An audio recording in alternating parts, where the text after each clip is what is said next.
اعوذ باللہ من الشیطان الرجیم بسم اللہ الرحمن الرحیم الحمد للہ رب العالمین والصلاة والسلام علی اشرف الانبیاء والمرسلین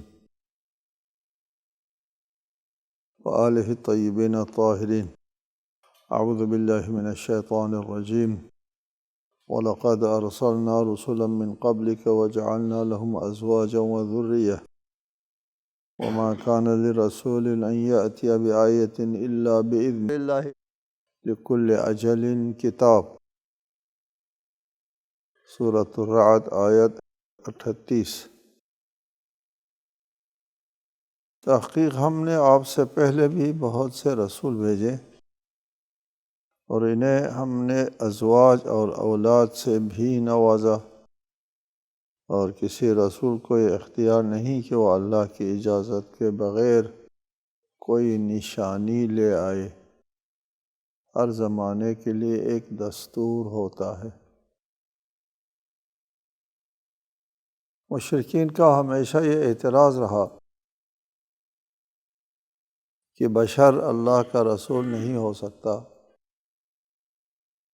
اور اللہ کی نمائندگی کرنے کا انسان اہل نہیں، انسان ہو کر، بشر ہو کر، اور انسان کی طرح کھانا اور پینا بھی ہو، محتاج بھی ہو، اور بال بچے بھی رکھتے ہوں۔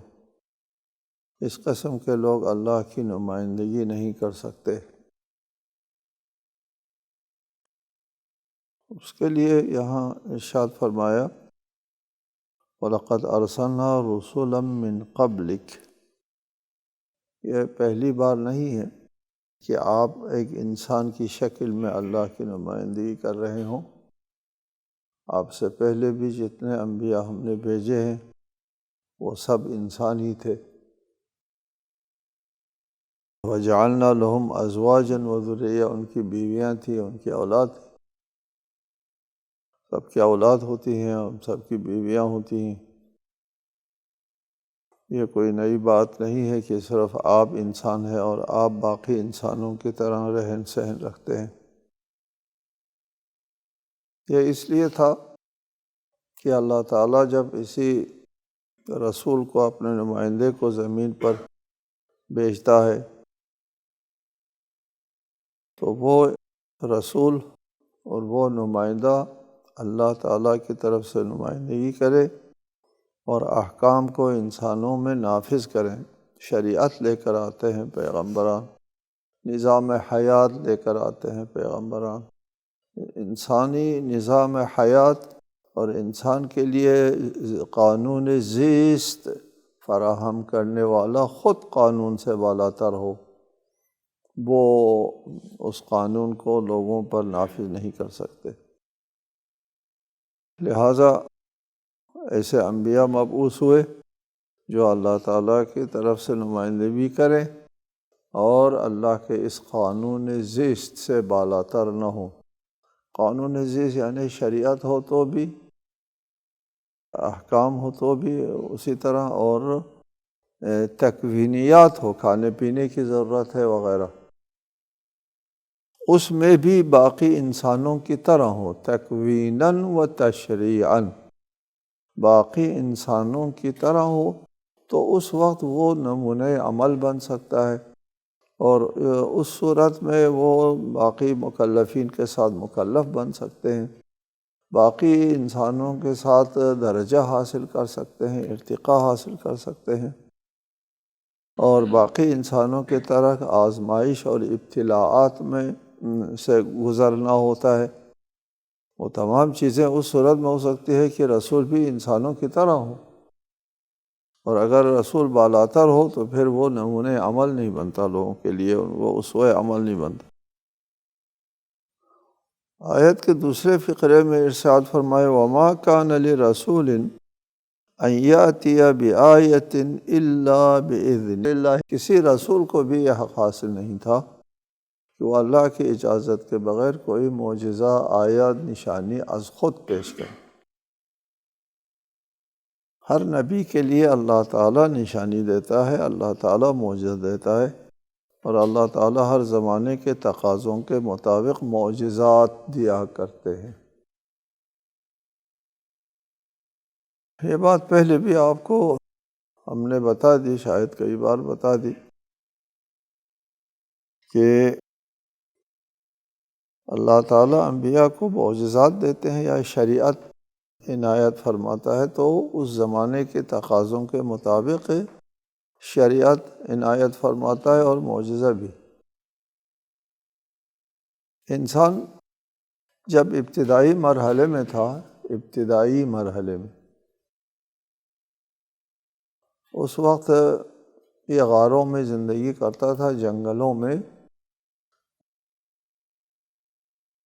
رہتا تھا اور پھل ول کاٹ کر کے کھایا کرتے تھے اور غاروں میں رہائش رکھتے تھے۔ طبیعت کو مسخر کرنے کا طریقہ نہیں سیکھا تھا انسان نے۔ اس وقت انسان 100% ابھی جانوروں کی طرح، ابھی پرن چرن جو ہے وہ اپنے فطری تقاضوں کے مطابق چلتے ہیں، زندگی کرتے ہیں، کھاتے ہیں، چرتے ہیں اور اپنی معیشت خود تلاش کرتے ہیں، نہیں کرتے، کسی قانون شریعت کی ضرورت نہیں جانوروں کو۔ انسان بھی ابتدائی انسان جو ہے وہ اپنی قانون فطرت کے مطابق عمل کیا کرتے تھے، جنگلوں میں تھے حیوانوں کی طرح اور غاروں میں زندگی کرتے تھے، کسی قانون اور شریعت کی ضرورت نہیں تھی۔ رفتہ رفتہ انسان کو اللہ تعالیٰ نے ارتقاء پذیر بنایا ہے، عقل دی ہے، تجربات سے انسان نے طبیعت کو مسخر کرنا شروع کر دیا، اور پھر پتہ چلا کہ ایک دانہ زمین میں جانے سے وہ 100 دانے دے سکتے ہیں، یہ بہت اچھا کام ہے۔ پھر زمین میں دانہ ڈالنا شروع کر دیا، زراعت سیکھی، زراعت سیکھنے کے بعد پہاڑوں سے اتر کے میدانوں میں آئے۔ میدان میں رہنے سہنے کے لیے غار نہیں ہوتے، رہنے سہنے کے لیے کیا چاہیے؟ سایہ چاہیے۔ گھر بنانا سیکھا، سایہ بنایا، جھونپڑا سا بنا کر کے اس میں رہنا شروع کر دیا، کھیتی باڑی شروع کر دی۔ اب ایک تو اجتماعی زندگی آ گئی، اور دوسری بات مفادات میں ٹکراؤ آنا شروع ہو گیا۔ پہلے کوئی ٹکراؤ نہیں تھا، جو جس کے ہاتھ میں لگتا ہے جنگل سے وہ حاصل کر کے کھا لیتا تھا، کوئی ٹکراؤ نہیں تھا۔ یہاں جب انسان نے تمدن اور اجتماعی زندگی کا طریقہ سیکھا تو ایک تو طبیعت مسخر کرنا شروع کر دیا، اور جب طبیعت مسخر ہونا شروع ہو گئی تو پھر مفادات میں ٹکراؤ شروع ہو گیا۔ مفادات میں جب ٹکراؤ شروع ہو گیا کہ ادھر پھر قانون کی ضرورت پیش آئی، اور انسان نے تھوڑا سا تمدن جب سیکھا، اللہ نے شرع لکم من الدین ما وصی بہ نوحا، حضرت نوح کے زمانے میں پہلی بار شریعت، قانون زیست عنایت فرمایا۔ شریعت نوح ابتدائی کلاس کھولی اس انسان کے لیے، نرسری۔ اس میں ان کو رہنے سہنے کا طریقہ وریقہ بتلایا، لیکن وہ اس قابل نہیں تھا اس شریعت کو سمجھے، اس پر عمل کریں اور اس نبی کو مانیں، یا اس نبی نے جو معجزات پیش کیے ہیں حضرت نوح نے، اس معجزات کے پیچھے کوئی عقل سے کام لے اور نبی کو قبول کرے، سوائے تھوڑے لوگوں کے باقی لوگوں نے قبول نہیں کیا۔ اس زمانے میں بھی اللہ تعالیٰ نے حضرت نوح کو معجزہ دیا تھا، لیکن یہ لوگ معجزے تک کے سمجھنے کے قابل نہیں تھے، ابتدائی دور کا انسان تھا، تو اللہ تعالیٰ نے ان کو ختم ہی کر دیا کہ تم مٹ جاؤ، تباہ ہو جاؤ۔ زندگی ان سے سلب کر لی، غرق کر دیا، سب کو تباہ کر دیا۔ اس کے بعد انبیاء آئے ایک کے بعد دیگر نئی شریعتیں لے کر کے، اس کے زمانے کے اب انسان نے ترقی کی ہے، کچھ سمجھدار ہو گئے ہیں، اب معجزات سے استدلال کرنا کہ یہ اللہ کی طرف سے ہے، یہ تسخیر طبیعت میں ایک ایسی بات ہے جو ہر کوئی شخص نہیں کر سکتا، یہ شخص کرتا ہے، لہٰذا اللہ کی طرف سے نتیجہ گیری کے قابل ہو گئے لوگ۔ اس وقت اس زمانے کے مطابق معجزے دیے، وقتی معجزے، وقتی، اس زمانے کے لوگوں کے فہم اور سمجھ کے مطابق معجزے دیے۔ سمعی اور بصری طریقہ استعمال کیا جاتا ہے ابتدائی تعلیم میں، لہٰذا سمعی اور بصری معجزات دے دیے سب کو۔ پھر حضرت موسیٰ آئے، ان کے لیے اور زیادہ معجزات دے دیے۔ حضرت موسیٰ کے زمانے میں انسان نے کافی ترقی کی تھی، ایک تمدن جو ہے وہ انسان نے سیکھ لیا تھا، ایک تہذیب کا مالک بن گیا تھا۔ مصر، فرعون، اس کے تہذیب کے آثار اس وقت بھی موجود ہیں ہمارے سامنے، اور بنی اسرائیل اولاد انبیاء ہونے کے باوجود ان معجزات سے وہ بات نہیں سیکھی جو سیکھنا چاہیے تھا۔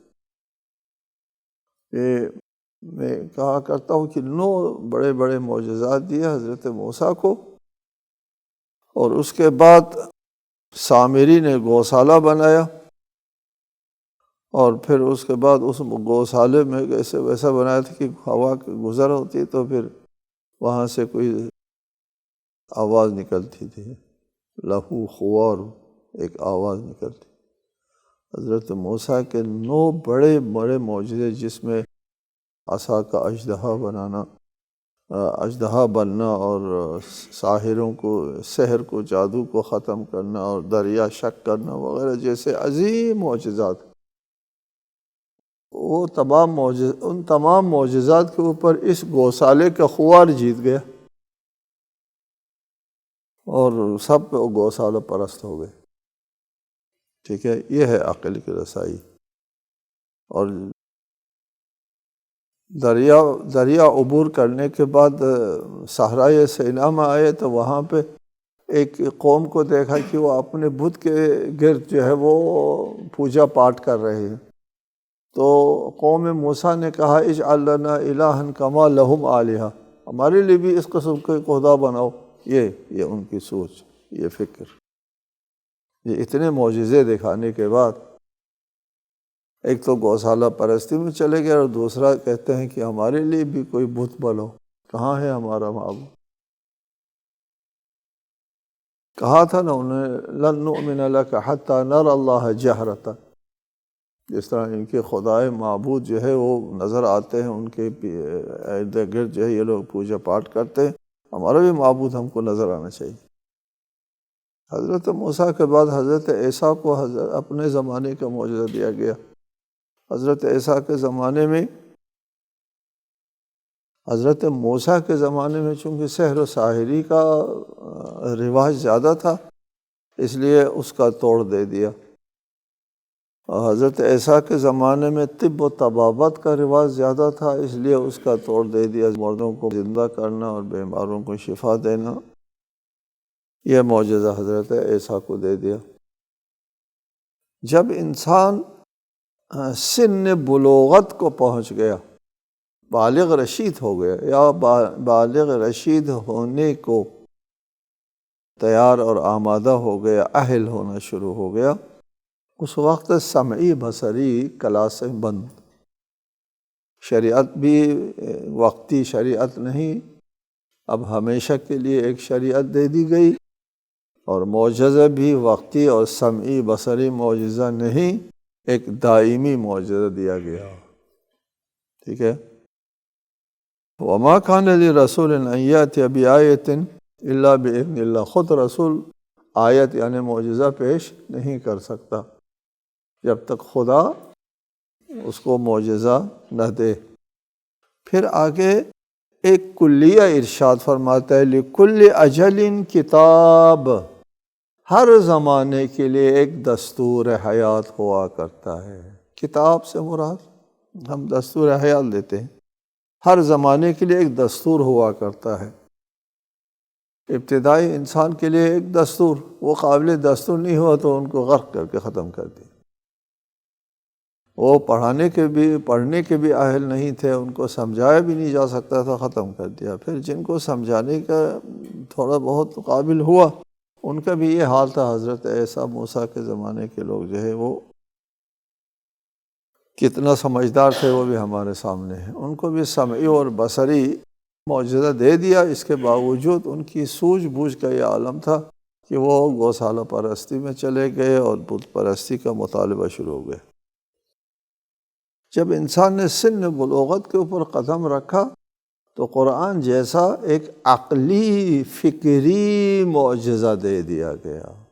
جی اب دماغ سے سروکار شروع ہو گیا، سمع و بصر کا مرحلہ طے ہو گیا اور عقلی مرحلہ شروع ہو گیا۔ اس عقلی مرحلے کل اجل کتاب، ہر اجل، ہر ٹائم، ہر وقت اور ہر زمانے کے لیے ایک کتاب ہے دستور حیات۔ لہٰذا ہر نبی کو ایک جیسا معجزہ بھی نہیں دیا گیا، ہر نبی کو ایک جیسی شریعت بھی نہیں دی گئی، اور ہر نبی کے اپنے ہاتھ میں بھی نہیں تھا کہ وہ خود سے معجزہ پیش کرے، الا باذن اللہ، اللہ ان کی باذن خدا۔ وہ ہمیشہ انبیاء جو ہے معجزات پیش کرتے رہے ہیں باذن خدا۔ یہاں ایک سوال ہے، اس پر بھی ہم آئیں گے، کبھی تفصیلاً آئیں گے، کہ سوال یہ ہے کہ آپ کا شریعت ثابت ہے اور انسان متغیر ہے، ایک ثابت چیز متغیر چیز کے لیے کیسے ہم ہو سکتی ہے؟ ایک سوال ہے اور اس کا ایک مفصل جواب ہے۔ بہرحال یہاں پر ایک متغیر ہے، وہ ہے شریعتیں ہیں، مختلف شریعتیں ہیں، متعدد شریعتیں ہیں، ایک شریعت نہیں۔ فرمایا یمحو اللہ ما یشاء ویثبت وعندہ ام الکتاب، اللہ جسے چاہتا ہے مٹا دیتا ہے اور جسے چاہتا ہے قائم رکھتا ہے، اور اسی کے پاس ام الکتاب موجود ہے۔ یہ آیت جو ہے وہ قابل بحث ہے، مفصل اس کے اوپر بحث ہونا چاہیے، اور ہم آپ کے ساتھ اس کے اوپر قدر مفصل، بہت زیادہ تفصیل میں نہیں جا سکتے، قدر مفصل ہم یہاں بات کریں گے اللہ تعالیٰ کے محو اثبات کے بارے میں۔ ایک مسئلہ ہے تقدیر کا مسئلہ، تقدیر، مقدرات، قسمت، نصیب۔ اس سلسلے میں ایک سادہ سا نظریہ ہے، سادہ سا نظریہ، عامیانہ ایک نظریہ ہے کہ جو قسمت میں ہے وہی ہوگا، جی میں کیا کر سکتا ہوں، قسمت میں نہیں تھا۔ کوئی کام انسان کرتا ہے اور کامیابی نہیں ہوتی تو کہتے ہیں کہ جی مت ہچ نہیں سی، میں کیا کروں جی، قسمت میں، نصیب میں نہیں، اور ساری ذمہ داری قسمت پر ڈال دیتا ہے انسان اور اپنے آپ کو آزاد کرتا ہے۔ یہ عامیانہ تصور ہے۔ اس تصور کے تحت انسان مجبور ہے، مجبور۔ قسمت کا پہلا فیصلہ اللہ تعالیٰ نے ابد میں کیا ہے اور مجھے اس پر چلنا ہے۔ اللہ نے میری تقدیر میں یہ لکھا ہے کہ میں نے غریب مسکین رہنا ہے، اس لیے مسکین۔ اللہ نے میرے ماتھے میں لکھا ہے کہ میں نے محتاج رہنا ہے، میں نے جاہل ان پڑھ رہنا ہے، شخصیت نہیں بننا ہے، اس لیے میں بن ہی نہیں سکتا، میری قسمت میں نہیں ہے، نصیب میں نہیں ہے۔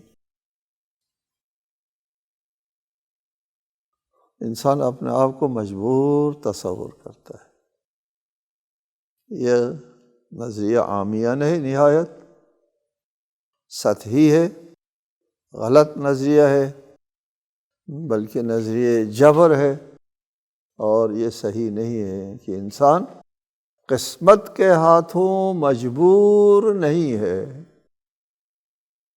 آئندہ میں سناؤں گا آپ کو ہمارے ائمہ کا موقف کیا ہے جبریوں کے مقابلے میں، جو جبر کا نظریہ رکھتا ہے۔ ائمہ نے فرمایا اس کی شہادت قبول نہ کرو اور اس کو زکوٰۃ نہ دو، جو جبر کے قائل ہے۔ انسان مجبور نہیں ہے۔ پھر آپ کی طرف سے سوال آئے گا کہ اگر انسان مجبور نہیں ہے تو پھر اس کا مطلب قسمت نہیں ہے، نصیب نہیں ہے۔ پھر تو اگر نصیب ہے پہلے سے، قدیم سے، میرا پہلا فیصلہ ہو چکا ہوا ہے تو قسمت ہے، نصیب ہے، پھر میں مجبور ہوں۔ اور اگر میں مجبور نہیں ہوں تو پھر میری قسمت کا فیصلہ نہیں ہوا ہے۔ قسمت کا فیصلہ نہیں ہوا ہے تو پھر میری کوئی تقدیر، قسمت، نصیب نہیں ہے۔ آپ کیسے ان دو باتوں کو جمع کر سکتے ہیں کہ قسمت بھی ہے، نصیب بھی ہے اور مجبور بھی نہیں ہے؟ یہ دو باتیں کیسے جمع ہو سکتی ہیں؟ یہی آپ نے سمجھنا ہے، اسی ایک نقطے کو سمجھنا ہے۔ یہی ایک نقطہ سمجھ لیا مسئلہ حل ہے، نہیں تو حل نہیں۔ کہ قسمت بھی ہے، تقدیر بھی ہے، اور پھر ہم اس قسمت اور تقدیر کے مطابق مجبور بھی نہیں ہے۔ اسی کو سمجھنا ہے۔ وہ کیسا ہے؟ وہ یہ ہے کہ کائنات میں جو کچھ بھی رونما ہونے والا ہے وہ سب اللہ تعالیٰ کے علم میں ہے۔ نہیں ہو سکتا اللہ تعالیٰ کے علم میں ہو اور کوئی واقعہ جو ہے اسی طرح نہ ہو جیسے اللہ کے علم میں تھا۔ جیسے اللہ تعالیٰ کے علم میں ہے، کائنات میں جو کچھ بھی رونما ہوتا ہے اسے علم اللہ کے مطابق رونما ہوتا ہے۔ یہ بھی ٹھیک ہے؟ پھر آپ کہیں گے اسی سے تو جبر لازم آ گیا۔ اللہ تعالیٰ کو علم تھا ابو جہل ایمان نہیں لائے گا۔ اللہ کو علم تھا یا نہیں تھا؟ علم تھا۔ اگر آپ کہیں اللہ کو علم نہیں تھا اس لیے اس سے کہا ایمان لے آؤ، ایمان لے آؤ، تو پھر اللہ کا جاہل ہونا معاذ اللہ لازم آتا ہے۔ اور اگر اللہ کو علم تھا تو پھر کیوں کہا اس سے ایمان لے آؤ، ایمان لے آؤ؟ یہ ایمان لانے والا نہیں ہے۔ نہیں ہو سکتا اللہ تعالیٰ کو علم ہو کہ ابو جہل ایمان نہیں لائے گا، اس کے باوجود اس کو ایمان لانے کا حکم دے دے اور ایمان نہ لانے پر اس کو جہنم میں بھیج دے۔ وہ ایمان لا ہی نہیں سکتا تھا۔ کیوں؟ اس لیے کہ اگر اللہ تعالیٰ کے علم میں ابو جہل ایمان نہیں لائے گا، پھر ایمان لے آیا تو پھر اللہ کے علم جہالت میں بدل جائے گا۔ جہالت میں بدلنا ناممکن، اس کا ایمان لے آنا بھی ناممکن۔ جبر ہوا۔ ابو جہل ایمان نہ لانے پر مجبور تھا۔ کیوں؟ اس لیے علم خدا میں تھا کہ یہ ایمان نہیں لائے گا۔ اگر آپ کہتے ہیں کائنات میں رونما ہونے والے تمام واقعات کا اللہ تعالیٰ کو ازل سے علم ہے اور اس علم میں تبدیلی نہیں آ سکتی، جبر لازم آتا ہے۔ ٹھیک ہے؟ پہلی بات کیا تھی؟ ہماری قسمت کا پہلے فیصلہ ہوا ہے، اور پہلے سے قسمت ہے تو پھر جبر۔ اور دوسرا یہ ہے کہ اللہ تعالیٰ کو تمام چیزوں کے علم ہے، تو اللہ کے علم میں تبدیلی نہیں آ سکتی، جبر۔ وہ دو سوالات آ گئے۔ ٹھیک ہے؟ کیسے کہتے ہیں آپ کہ جبر نہیں ہے؟ کیسے کہتے ہیں؟ ہم دونوں باتوں میں آتے ہیں۔ علم خدا باعث جبر نہیں ہوتا، ایک، اور دوسری بات تقدیر، وہی علم خدا، تقدیر، نصیب اور قسمت کا فیصلہ پہلے سے ہو گیا ہوا ہے، اور اس کے باوجود جبر نہیں آتا۔ کیسے؟ علم الہی کے اوپر آتے ہیں پہلے۔ اللہ تعالیٰ کو علم ہے ابو جہل ایمان نہیں لائے گا، ٹھیک؟ اللہ تعالیٰ کا علم جو ہے اس کی وجہ سے ابو جہل ایمان نہ لانے پر مجبور نہیں ہوتا۔ کیوں؟ اس لیے ظرف علم خدا کیا ہے؟ ظرف علم خدا یہ ہے ابو جہل اپنے اختیار کے ساتھ، خود مختاری کے ساتھ، آزادانہ طور پر وہ ایمان لا سکتا تھا، اس کے باوجود ایمان نہیں لائے گا۔ یہ اللہ کے علم میں، ظرف علم کو دیکھو، یہ اللہ تعالیٰ کو کس چیز کا علم ہے؟ اللہ تعالیٰ کو اس چیز کا علم ہے کہ ابو جہل ایمان لانا اس کے لیے ممکن ہونے کے باوجود نہیں لائے گا، نہیں کرے گا۔ ٹھیک ہے، ظرف علم میں امکان موجود ہے، ممکن ہونا موجود ہے، اختیار موجود ہے۔ اس وجہ سے علم خدا موجب جبر نہیں ہوتا، اس لیے کہ ظرف علم میں یہ ہے کہ یہ خود مختارانہ۔ اب ایک استاد طالب اپنے شاگرد کے بارے میں، ایک استاد اپنے شاگرد کے بارے میں اس کا ماتھا پڑھ لیتا ہے، استاد شاگرد کا ماتھا پڑھ لیتا ہے، یہ اس کے بود و باش سے، اس کی طبیعت سے، اس کی خصلتوں سے پڑھ لیتا ہے، کہتے ہیں یہ بندہ ناکام رہے گا۔ تو استاد کا جو علم آتا ہے اس کی وجہ سے یہ مجبور ہو جائے گا ناکامی پر؟ نہیں، استاد بھی تو سمجھتا ہے کہ یہ اپنے اختیار سے آزادانہ طور پر جو ہے وہ نہیں پڑھے گا، پڑھ سکتا تھا، محنت کر کے یہ بہت اونچا مقام حاصل کر سکتا تھا، لیکن یہ کرے گا نہیں، یہ شخص، اس کی عادتیں ایسی ہیں، نہیں کرے گا۔ استاد کے علم کا ظرف علم یہ ہے کہ وہ آزادانہ طور پر نہیں کرے گا، کر سکتا تھا، نہیں کرے گا۔ علم استاد کی وجہ سے طالب علم مجبور نہیں ہوتا ناکامی پر، ٹھیک ہے۔ بالکل اسی طرح علم خدا موجب جبر نہیں ہوتا۔ آتے ہیں ہم تقدیر کے اوپر۔ اللہ تعالیٰ نے پہلے سے لکھ دیا ہے کہ یہ بندہ جو ہے وہ فقیر محتاج رہے گا، فیصلہ ہے اس شخص کے بارے میں۔ کیوں محتاج رہے گا؟ اس لیے کہ کاہلی کرے گا، سستی کرے گا، لہذا غربت جو ہے وہ اس کی قسمت میں بالکل ثبت۔ کیوں ثبت؟ اس لیے کہ محنت نہیں کرے گا، یہ عقل سے کام نہیں لے گا، یہ تجربات حاصل نہیں کرے گا، یہ اپنے ایک خوش فہمی کے اوپر چلے گا، بیوقوفی کرے گا، اس لیے یہ غریب و نادار محتاج رہے گا۔ یہاں بھی یہ جو تقدیر ہے وہ علم خدا ہے، یہ یہاں بھی خود مختارانہ طور پر نہیں کرے گا، یہ اللہ تعالیٰ کا، یعنی اس قسمت میں ہے یہ شخص اپنی خود مختاری کے ساتھ یہ کام کرے گا، یہ ہے تقدیر۔ مثال دیتے ہیں کہ حضرت علی علیہ السلام ایک دیوار کے ساتھ بیٹھے تو مٹی گرنا شروع ہو گئی کہ وہ دیوار لگتا تھا گرنے والی ہے، تو اٹھ کر کے دوسری طرف چلے گئے۔ لوگوں نے کہا اے علی اتفر من قضاء اللہ، کیا اللہ آپ قدر خدا سے، قضاء و قدر سے آپ بھاگ جاتے ہیں؟ اگر آپ کی قسمت میں ہے یہ دیوار آپ کے اوپر گرنا ہے تو ہر صورت میں گرے گی، اگر قسمت میں نہیں ہے تو نہیں گرے گی، ادھر سے بھاگ کے ادھر جانے کا کیا فائدہ؟ وہی سطحی اور عوامی سوچ کے مطابق سوال اٹھایا۔ مولا نے کیا فرمایا؟ افر من قضاء اللہ الی قدرہ، یا من قضائہ الی قدرہ، میں اللہ کی تقدیر سے اللہ کی قضاء کی طرف، اللہ نے جو تقدیر بنائی ہے انسانوں کے لیے کہ گرنے والی دیوار کے نیچے بیٹھے گا تو نیچے آ جائے گا، یہ تقدیر ہے، یہ قانون ہے۔ جو شخص محنت کرے گا وہ ترقی کرے گا، جو شخص محنت نہیں کرے گا وہ ترقی نہیں کرے گا، یہ اللہ کے ان اللہ لا یغیر ما بقوم حتی یغیروا ما بانفسہم، یہ تقدیر ہے۔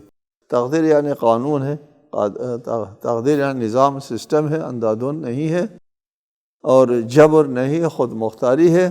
ابھی اس گفتگو کے لیے مزید تفصیل کی گنجائش ہے آئندہ نشستوں میں انشاءاللہ تعالی۔ السلام علیکم۔